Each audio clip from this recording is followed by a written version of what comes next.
நீரவ் மோடி இந்திய சிறையில்தான் இருக்க வேண்டும் என பிரிட்டன் முன்னாள் உள்துறை அமைச்சர் பிரீத்தி படேல் கூறிய கருத்து சர்வதேச அரசியல் வட்டாரங்களில் கவனம் ஈர்த்துள்ளது. பிரிட்டன் முன்னாள் உள்துறை அமைச்சர் பிரீத்தி படேல் ஆயிரக்கணக்கான கோடி ரூபாய் மோசடி வழக்கில் குற்றம் சாட்டப்பட்டுள்ள தொழிலதிபர் நீரவ் மோடி இந்தியாவிலேயே சிறையில் அடைக்கப்பட வேண்டும் என்று தெரிவித்துள்ளார். இந்தியாவிடம் அவரை ஒப்படைக்கும் நடவடிக்கைக்கு தாம் எப்போதும் ஆதரவாக இருந்ததாகவும் அவர் கூறியுள்ளார்.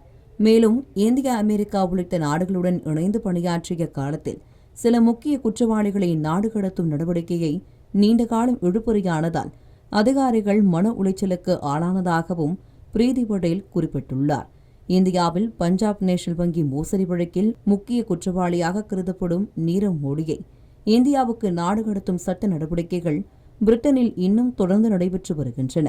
பல ஆண்டுகளாக நீடித்து வரும் நீரவ் மோடி விவகாரத்தில் பிரிட்டனின் முன்னாள் அமைச்சரே வெளிப்படையாக இந்தியாவுக்கு ஆதரவாக கருத்து தெரிவித்திருப்பது இந்த வழக்கில் புதிய கவனத்தை ஏற்படுத்தியுள்ளது.